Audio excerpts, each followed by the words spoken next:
Okay, magandang araw po sa ating lahat at panibagong updates na naman. Ang dami na namang nangyayari, no? At eto, pag-usapan natin itong mga kabangagan ng itong gobyernong Marcos at mag-update rin tayo sa mga kaganapan po sa ating sa hanay po ng sa ating former President Duterte po, ang mga supporters, ang mga pamilya po ni former President Duterte. Yun po ang itatalakay natin ngayon, okay?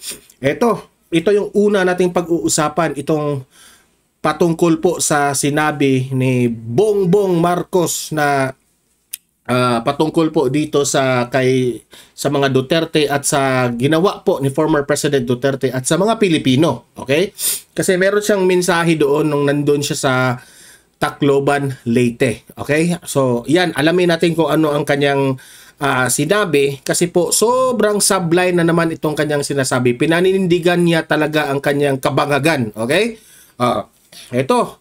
Pangalawa nating pag-usapan ay itong si Third Flow. No? Itong, I think, rapper ito at isang, ano yung magdebate yun mga... rapper sa at very popular po sa isang hip-hop community, no? Nagsalita na po patungkol kay former President Duterte. Okay? Hindi niya mapigilan ang kanyang saloobin sa mga nangyayari. And at the same time, dito ka talaga magtaka kahit ang mga hip-hop community po ay nadismaya po sa nangyari po kay former President Duterte. Mamaya itatalakay natin yan kasi maganda yung mensahe ni Third Flow eh. Okay? Ito, pangatlo ng ating pag-usapan, pati ang mga pageant, no, sa Pilipinas, sa mga community, sa mga what do you call this one? Sa mga LGBT community natin, at pati itong mga pageant nga in the world of pageant sa Pilipinas. Ang isinisigaw, Duterte. Yan nga ang lagi kong sinasabi sa aking asawa eh. Sabi ko, si Bongbong Marcos ngayon dinilit na niya ang kanyang Facebook kasi lahat ng makikita doon ang sinisigaw, Duterte. May nakita nga ako, ang dami kong mga nakikita na mga video na pati mga bata, mga high school na nag-JJS prom, Duterte yung sinisigaw. Yung mga fire drill, Duterte yung sinisigaw. Yung mga batang mga maliliit, Duterte yung sinisigaw. Yung mga liga ng mga basketball, Duterte yung sinisigaw. Ayan, Bongbong Marcos, i-delete nyo na yung Facebook mo. Okay, yun yung pag-usapan natin yung mga itong pageant, ipapakita ko yung pageant na Duterte yung sinisigaw. At heto pa, no? Pag-usapan natin itong mga supporters ni former President Duterte na binabantayan talaga yung bahay ni Tatay Digong kasi meron ngang silang mga usap-usapan at narinig na i-raid raw ang bahay nila doon ni Hanilet nila ni Tatay Digong. Okay? Mamaya ipakita ko yung video na yan. Okay? At heto na po. Pakinggan rin natin itong speech ni Senator Bato de la Rosa na galit po itong si Senator Bato dito kay Bongbong Marcos. Okay? Sa ginagawa niya dito na nakipag-coordinate sa ICC, which is sinungaling talaga. Papatunayan niya ni Bato mamaya, okay? At panoorin natin yung video ni Bato. Heto pa, last but not the least, panoorin po natin yung latest interview ni Ma'am Hanilet, no? Itong asawa po ni former President Duterte na umiiyak talaga at nasasaktan sa nangyayari nung inaresto sila doon kasama si former President Duterte. Yun, panoorin natin ito lahat, okay? Pero bago ang lahat, bago natin ito pag-uusapan, help me po muna na i-like at saka i-share itong video na ito para guys kakalat ito sa mga natutulog na mga bangag, okay? Para magising-gising sila, okay? Sabay-sabay muna tayong mag-like and share sa Donmar TV. 1, 2, 3, go! Okay, naka-like and share na ba? And sa mga bago pa lang dito sa aking channel, mag-subscribe na po kayo para updated kayo lagi sa ating mga balita. And at the same time, ang inyong mga cellphones po, ma-notify yan kung meron tayong breaking news, meron tayong bagong uploads, o yung channel natin na Donmar TV ay nagla-live. Okay? Ma-notify kayo lahat dyan kapag nakasubscribe kayo sa akin. Okay? So, sabay-sabay tayong mag-subscribe sa Donmar TV. 1, 2, 3, go!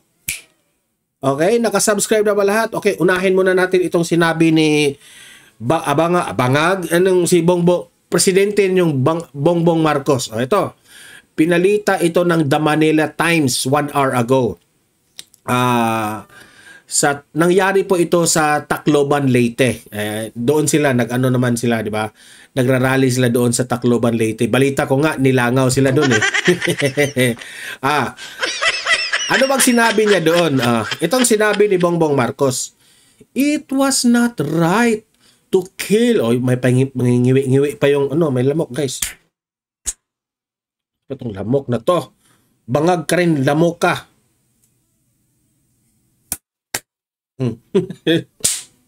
Ito. O, kita nyo yan? Bangag kang lamok ka. Okay. Sabi niya dito, pang may pangiwi-ngiwi pa si Bangag. It was not right to kill thousands of Filipinos. Tama ka rin naman dyan. It was not right to kill thousands of Filipinos. Tama ka dyan, Bongbong Marcos. Ang tanong, tama ba yung numbers mo? Na it was not right, thousands talaga? It's very clear na naninira ka kay Duterte dito. Kasi yung nireklamo ninyo doon sa ICC, hindi nga umabot ng 50 katao yung nireklamo ninyong nagurgur kay Duterte. At wala pang direktang link yun kay Duterte. Hindi pa nga convicted si Duterte. Okay? He is not the mastermind yung mga hindi nga umabot ng 50 kataong nireklamo doon sa ICC na nagurgur ni Duterte. Yung kumakalat na 30,000 raw yung mga nagugurgor, ang pakuno doon ay si Maria Ressa, isa ring anti-Duterte. Dapat yang si Maria Ressa fake news yan eh. Di ba?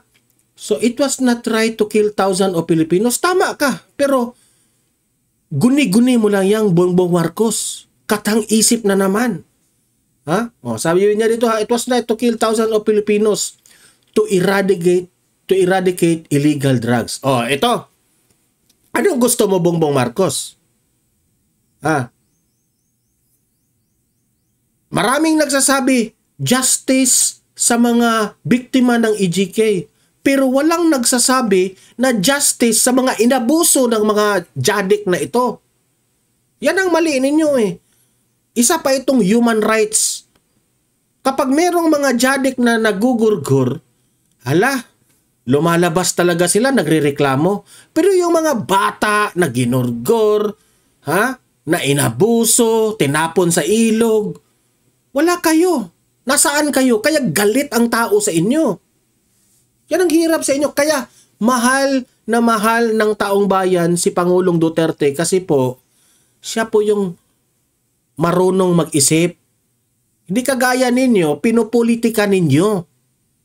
Dahil sa pamumulitika ninyo, nahulog na wala na yung logic ninyo.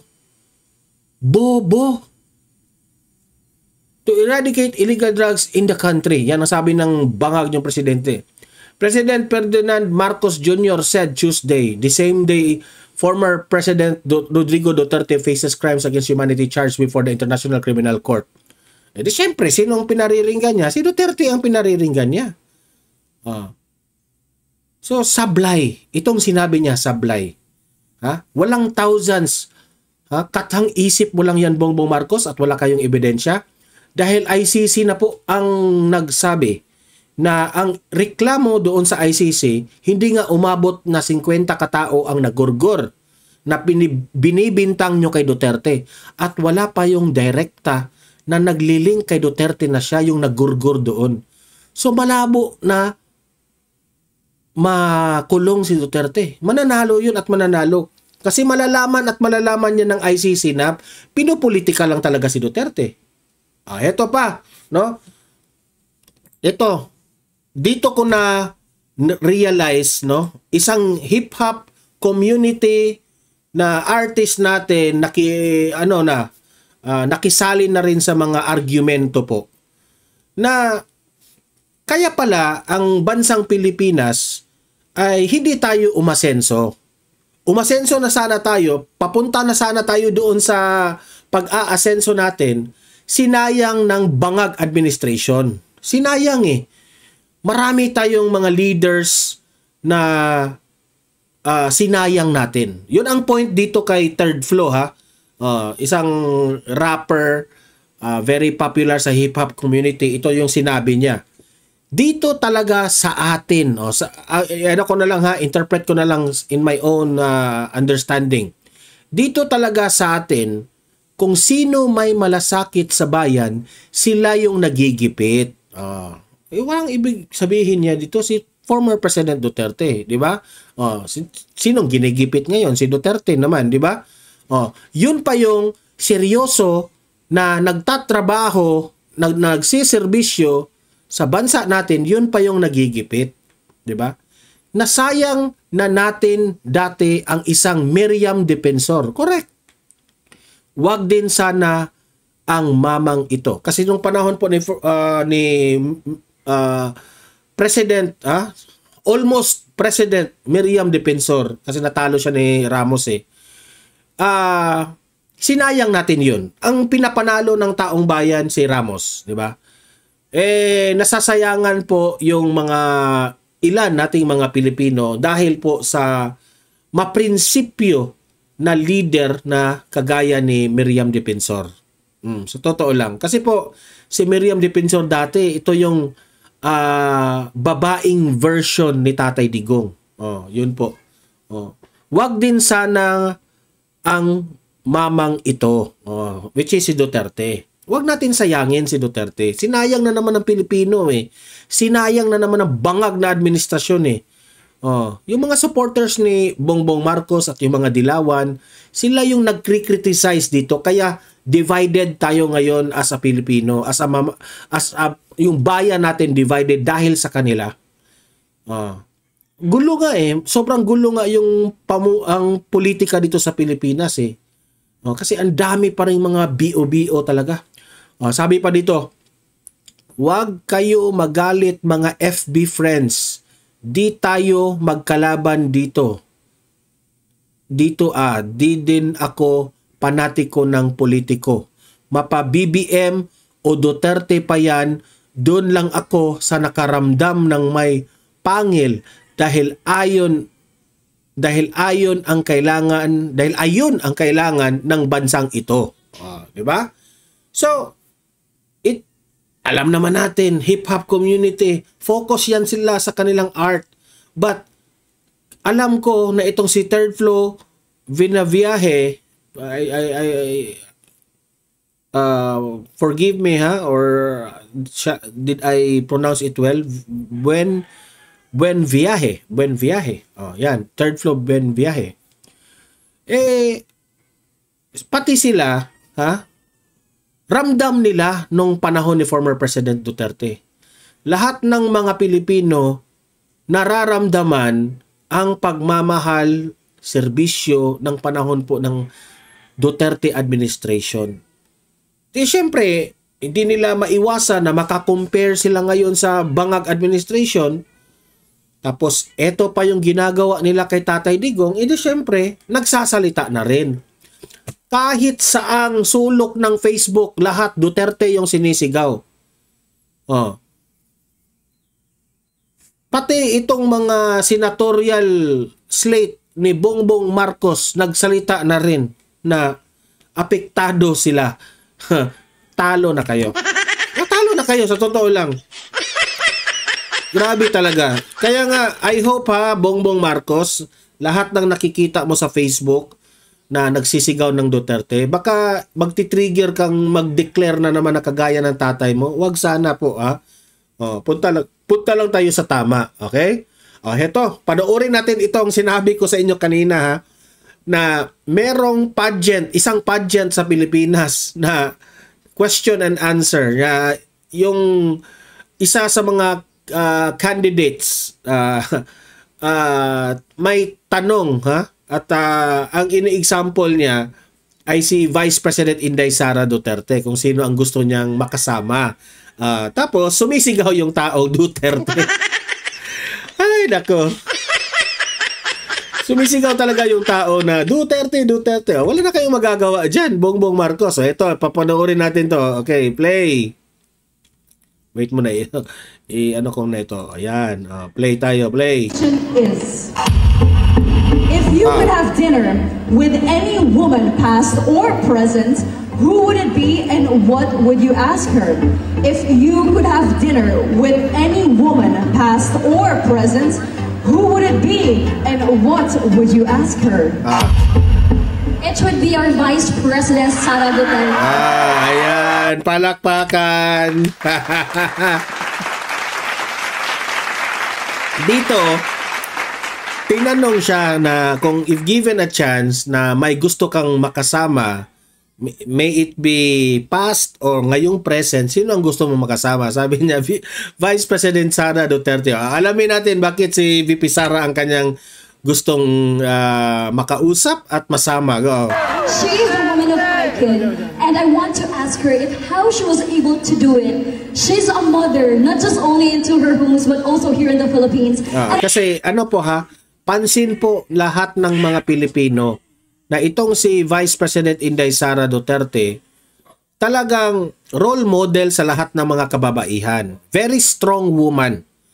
Hindi ko nga makita si VP Sara na nagpakita siya sa atin ng sign of weakness, di ba? Very strong talaga. Kahit binabatikos na siya ng karamihan sa mga government officials, pero still, wala siyang pakialam, lumalaban pa rin, no, para sa katotohanan. Ito, patuloy. I saw her courage, I saw her bravery, and that's something that each one of us should embody as a Davao-Wenya. Together, let's support one another, most especially our love, Duterte. Thank you. Most especially our love, Duterte. Yun ang sinabi niya. Anong reaksyon ng taong bayan? Play!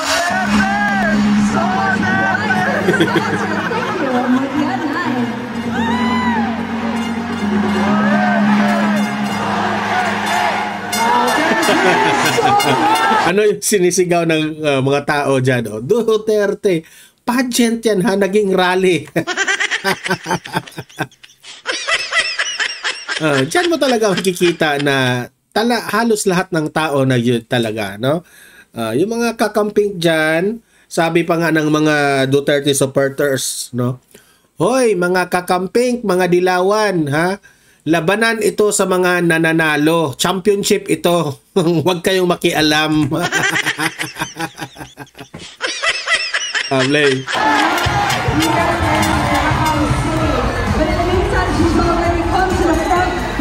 Duterte yung sinisigaw. Wala na tayong magagawa dyan, Bongbong Marcos. Kung ako pa sa iyo, Bongbong Marcos, no? Pakinggan mo yung sinisigaw ng taong bayan. Actually, isinusuka ka na talaga ng taong bayan. If only I could show you all the, pati yung nagbabasketball, liga, Duterte yung sinisigaw, pati yung mga elementary school, Duterte, mga bata yung mga sinisigaw, pati yung sa high school na mga JS prom, Duterte yung sinisigaw. Ano ba yan? Bongbong Marcos, ano ka na lang, anong tawag dito?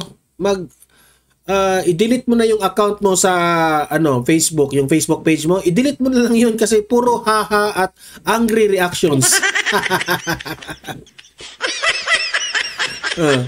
Okay, punta tayo dito ito, ipapakita ko sa inyo itong mga supporters ni former President Duterte.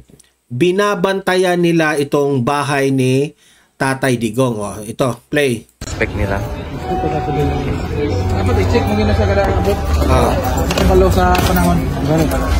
Ay, mga pagkaon, burger. Dito na.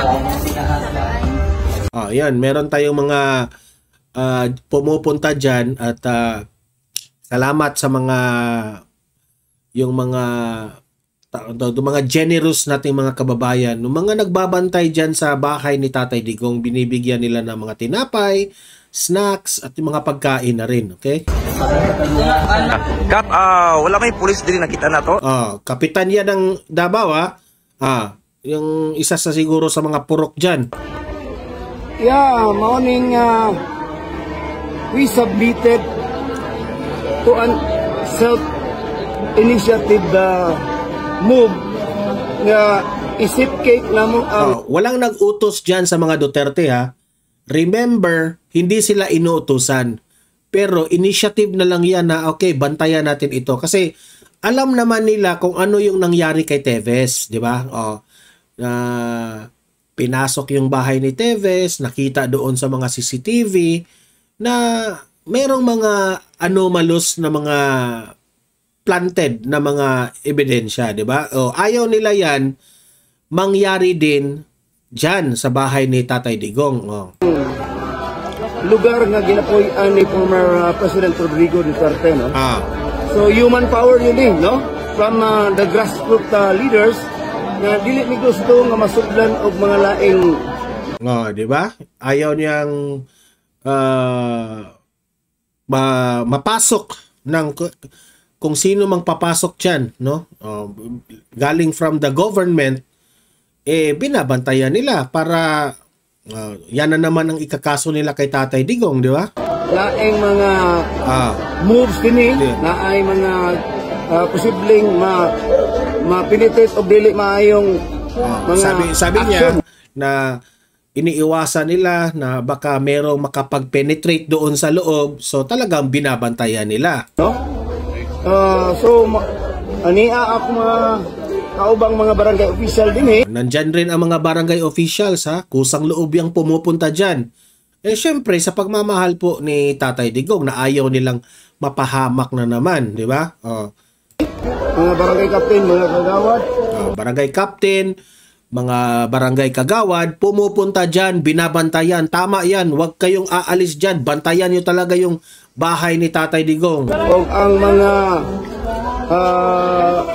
mga barangay police or tanod, aron lang gayon sa pag-check og kinsay maabot aron mas siguro namo nga ang nagasulod ini is wala gyud mga gamit nga din maka pasakit talagang binabantayan raw nila na walang mga gamit na papasok. So hindi ko natapusin ito, basta yun ang point dyan, ha. Dito forward natin, play. Yan na parang nagrarally na rin sa may music kasi diyan baka makapiright tayo. Pero it's a good thing, good job sa mga kababayan natin na mga nandiyan po sa malapit na mga neighbors ni Tatay Digong at sa mga taga Davao na rin, na sa pagmamahal nyo kay Tatay Digong talagang ayaw nyo talagang mapahamak siya kung ano na namang i-plant dyan sa gobyernong Marcos. Tama yan, ha? So, sabi nga nila, parang silent martial law na itong ginagawa ng Bangag administration, ha? Tuloy lang kayo dyan, sir. Saludo po kami sa ginagawa ninyo, ha? Kasi po, malapit, imagine this one, ha? Isa pa ito. Malapit na yung birthday ni Tatay Digong, no? I think it will be March 28. Tapos, that's 80th birthday of Tatay Digong. 80th, ha? Imagine, magse-celebrate ng 80th, pero anong nagawa? Nandun siya. Nandoon siya, kawawa. Nandun sa, sa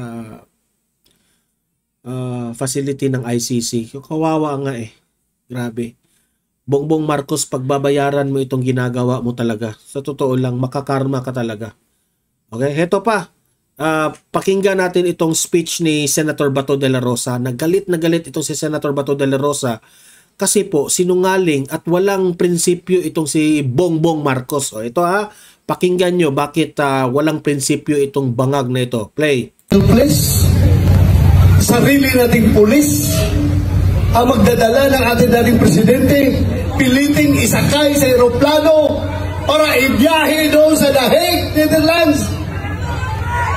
On what basis? On what basis?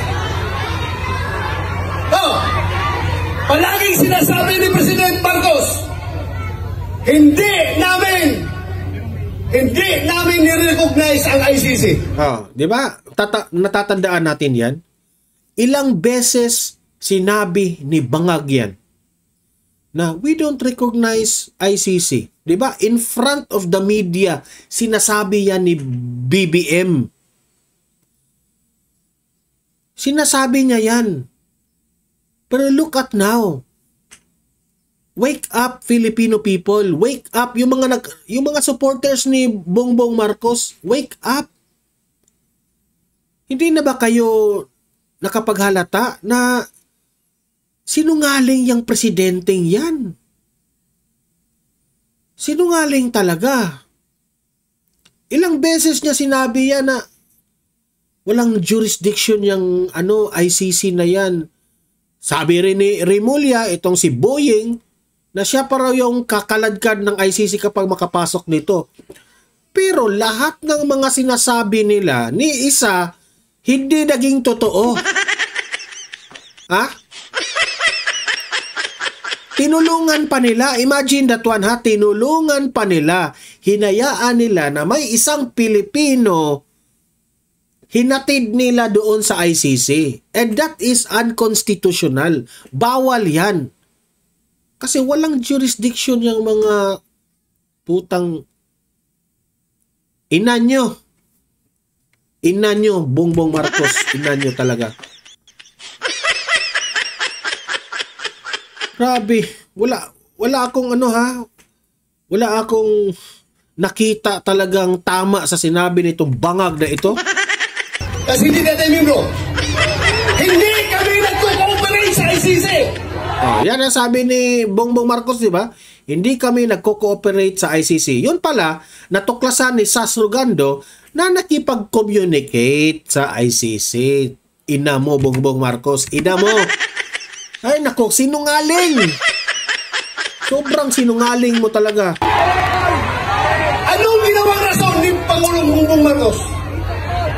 Interpol! Bullshit! Ayan napamura na si Bato de la Rosa sa galit niya.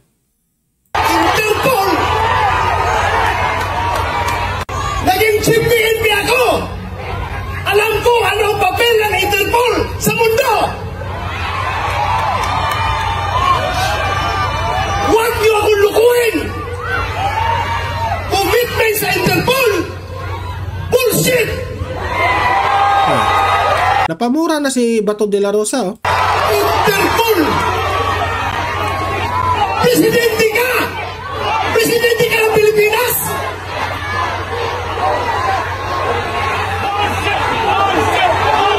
Presidente ka ng Pilipinas!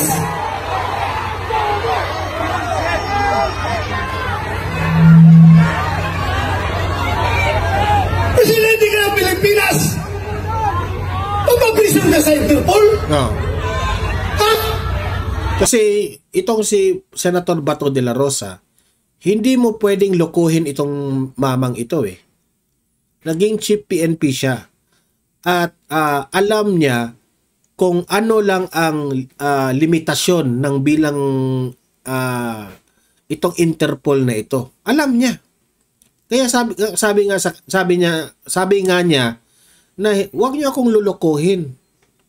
Kasi alam ko kung ano yung role ng mga taga-Interpol. Pero, grabe yung ginawa ni Bangag. Nakipag-coordinate. Sekreto nilang, imagine that one hindi na nga nila pinagbigyan si Tatay Digong na makapagdepensa sa kanyang sarili. Kasi, this is my own analysis this is my own opinion. Sa tingin ko kasi, itong si Bongbong Marcos, takot siya dito kay Duterte. Kasi in every rally, humahakot ng maraming tao itong si Tatay Digong. Sa mga rally-rally ng PDP. Humahakot ng daming tao. Alam niya na matatalo talaga sila. But Bangag Marcos, hindi po ito ang paraan na i-aresto mo si Tatay Digong tapos ayun, dadalhin nila doon sa sa ICC. 'Di ba? Kung inaakala mo, Bongbong Marcos, na ito yung solusyon na mananalo kayo sa election 2025, nagkakamali po kayo. Ang taong bayan ngayon lumalabas, mas lalong minahal si Tatay Digong. So, anong ibig sabihin nito? Ha? Sinusuka ka na, Bongbong Marcos. Ayaw na ng taong bayan sa'yo. Ayaw nila sa'yo. Huwag mo nang pilitin ang sarili mo. Mas lalo ka lang madidihado dyan. Ako, sa totoo lang, naaawa nga ako dito sa mga senador mo.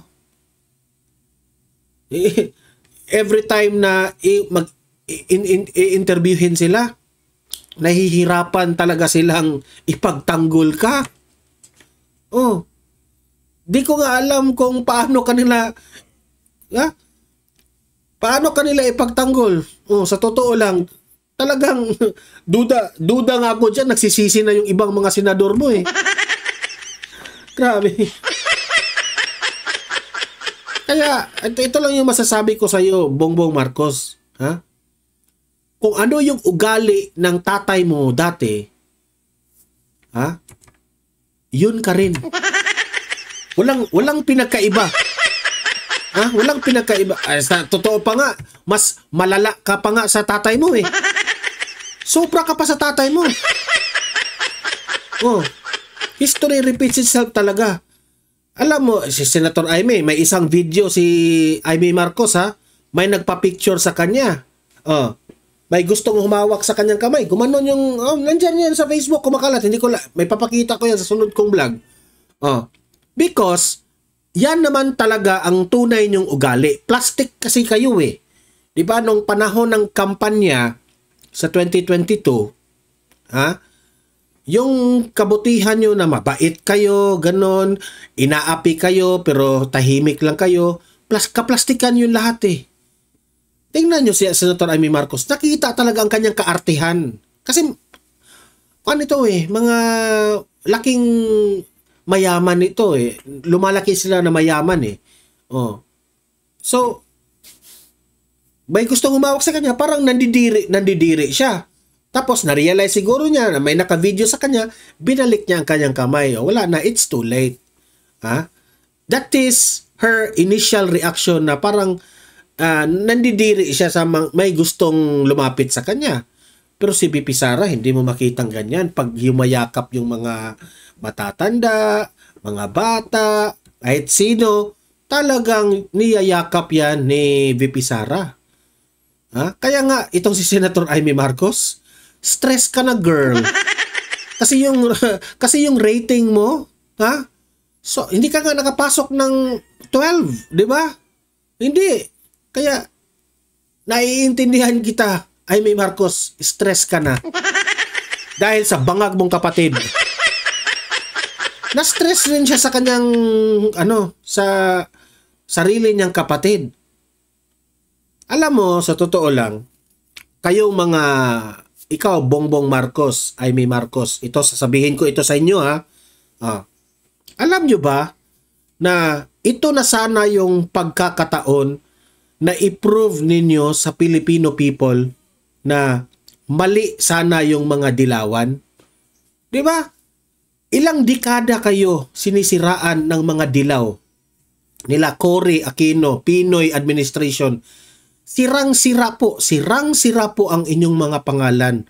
Dahil I am not the right person to say this because wala pa akong pakialam sa politika nung time ng tatay mo, presidente yung tatay mo. Hindi pa nga ako, that was 1970s, no?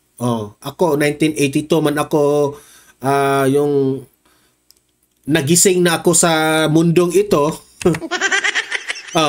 Wala talaga akong alam.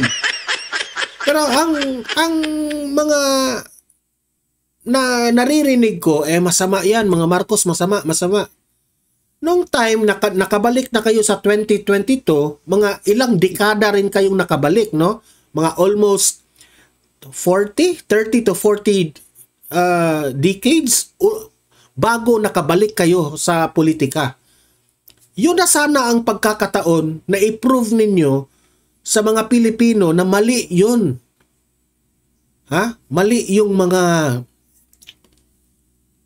binibintang nila sa pamilya ninyo. Yun na sana yun, 2022. I-prove nyo hanggang ngayon. Pero look at now. Look at now.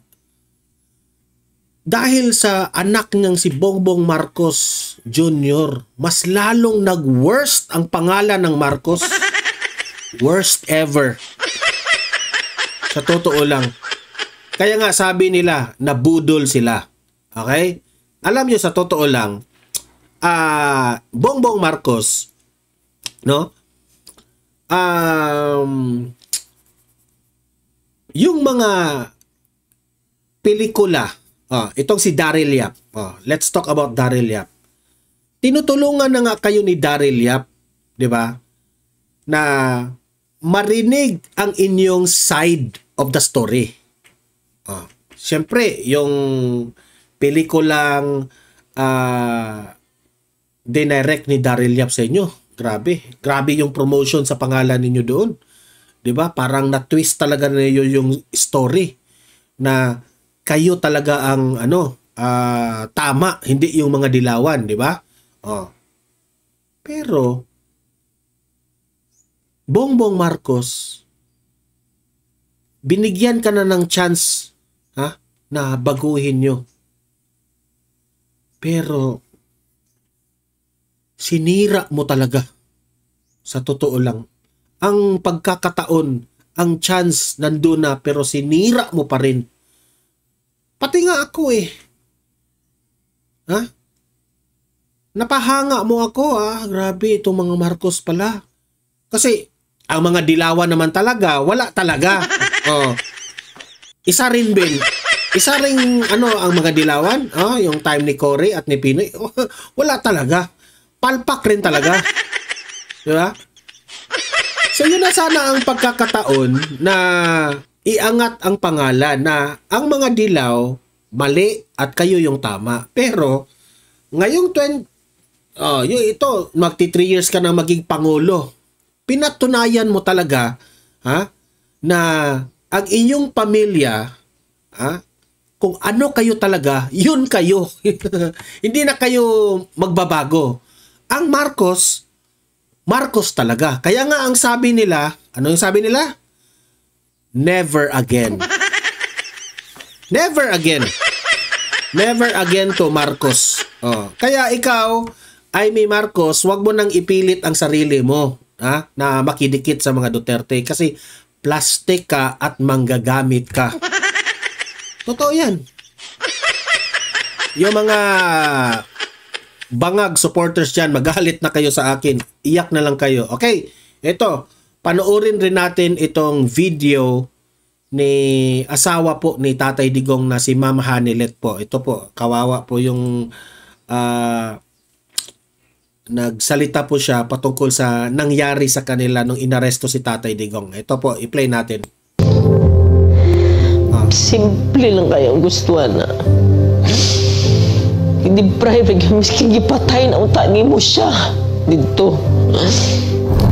Diba? So, narinig natin yun, no? Yung sinabi ni Tatay Digong na sabi ni Tatay, you will have to kill me first bago nyo ako mapasakay sa eroplano. Diba? Kasi dati na yung sinabi ni Tatay Digong na ayaw niyang magpahuli sa mga dayuhan.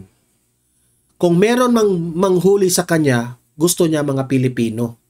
Gusto niya mamatay siya dito sa Pilipinas. Yan ang sabi ni Tatay Digong. Kaya nga ako, insulto talaga ito sa mga Pilipino, itong ginawa nila Torre, nila Bangag. Grabe. Ay, nako. Kidnap ninyo. Sabi niya, kinidnap niyo. Kasi anong tawag mo doon? Wala silang maibigay na warrant of arrest. Wala silang maibigay na anong kasalanan ni Tatay Digong. Di ba? Kinuha nyo, dinala nyo doon. Anong tawag doon? Kidnap yun. Di ba? Mag-80 years old na siya. Oh, 80 years old. Mag-80 years old siya. Pero wala kayong ano? Wala talagang awa itong bangag na ito. Kabalo ko sa Miguel. Wala tanan. Ayan, no, si Fajardo.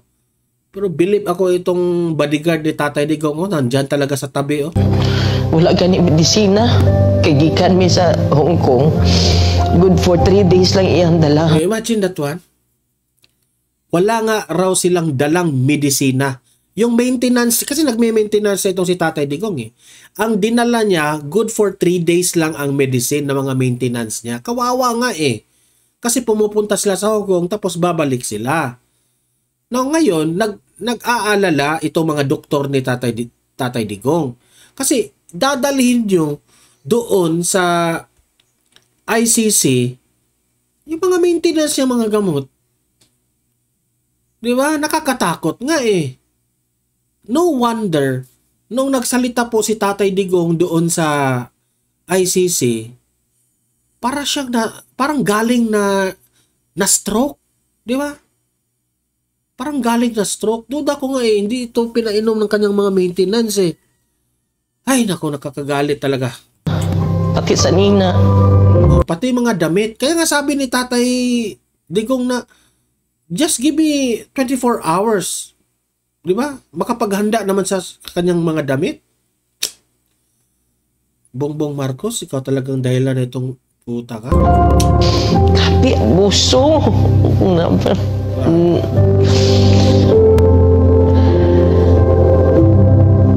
Grabe.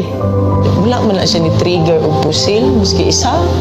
Sabi niya, never raw itong ni-trigger ng baril. Alam niya eh, asawa niya eh. Alam niya ang katotohanan eh. Wala man na siya gi-usil. Wala raw siyang binaril. Wala man na siya gidungga. Wala man siyang sinaksak. Ina-accusations na kabuo. Lahat ng mga akusasyon nila sa ICC, wala nga silang direct link doon. Manang 9. Wala maganin niya magkiti siguro ng 9 na gina-accuse siya. Yung mga ina-accuse si Duterte dito sa mga nagurgor na ito, hindi nga niya nakita. Siyempre, asawa yan na. Kilala niya yung asawa niya. Pero kung marinig ito ng mga dilawan at mga loyalista, hindi naman ito papaniwalaan eh. Gani, grabe gani, gulong na nilang gibulhot na nila diri sa Pilipinas na iyang natawan. Yung anak pag ginabuhat diri. Si Haneli talaga nasasaktan siya sa ginawa nila kay Tatay Digong eh. Yung dati kang presidente, no? Well respected ka sa Filipino people, nakita niya kung gaano ka-passionate si Tatay Digong sa pagtulong sa tunay na serbisyo sa taong bayan, tapos ginanon lang ni Pangit Torre. Pangit Torre. Ibig kong sabihin, Torre, ha, yung ugali mo, pangit ka Torre, pangit. Sa mga di ko katulog, dili ko makapuyo sa among sariling balay. Alam ko yung dinaanan nitong Ma'am Hanelit eh, natotrauma rin eh. Kaya hindi raw siya mapakali, no? Kasi parang ayaw niyang matulog sa sarili niyang bahay. Kasi alam niyo naman itong Marcos administration, di ba? Ay, balo ka ba? First night na ako gikan sa katong tag-abot na mo uguan. Wala lang ko nakauli sa among balay. Sabi niya, pagkatapos doon sa yung pag-aresto kay Tatay Digong, hindi na raw siya nakauwi sa kanilang bahay. Tingnan nyo. Tingnan nyo yung trauma na idinulot nyo dito kay Ma'am Hanelet, Bongbong Marcos. Ikaw talagang Torre ka. Plano-plano na lang ko asa ko matulog. Imagine that one, kawawa. Nagplano-plano na lang siya kung saan siya matutulog. Madam, doon ka matulog sa sa katabi ni F.A. Liza Marcos. Sampalin mo yung butod. Ay nako. Kawawang-kawawa si Ma'am Hanilet. Nangiyo lang ko. Wala ko kabaloon sa wala ko kabaloon sa Baluin ko kay ultimo pagkaon na ba? Binisaya lang ang gusto na. Imagine ha, grabe na. Sabi ni Ma'am Hanilet, pati pagkain ni Tatay Digong, ang kinakain nitong mamang ito, binisaya lang. Alam ko yung term na yan eh. Kumakain lang ng binisaya. Meaning to say, lutong bahay, yung mga pagkain sa karinderya, yun ang gusto ni Tatay Digong. Pero yung mga pinakain nila, natatakot rin si Ma'am Hanilet kasi tingnan niyo yung mga kinakain niya. Oh. Alam kong yung mga kinakain ni Tatay Digong, kinakain lang niya yan kasi yun ang ipinakain sa kanya. Deserve ba ni Tatay Digong na i-treat ng ganon? Bongbong Marcos, ha?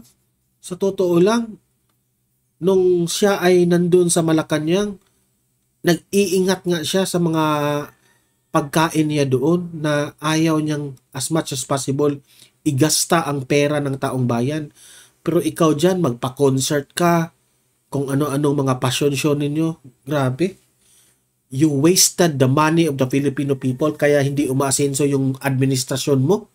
Yung bansang Pilipinas. Pero nung panahon ni Tatay Digong, ha? Ano talaga? Ha?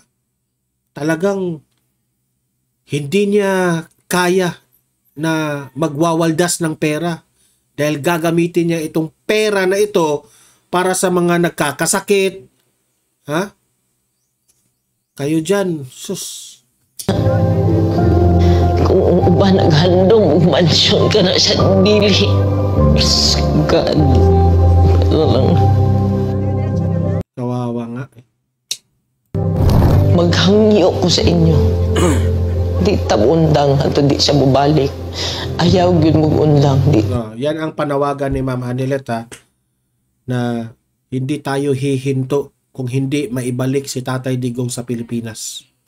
At Ma'am Hanilet, kitang-kita mo naman sa social media, buong Pilipinas po ang dinadamdam po ang malulungkot na kalagayan ni Tatay Digong.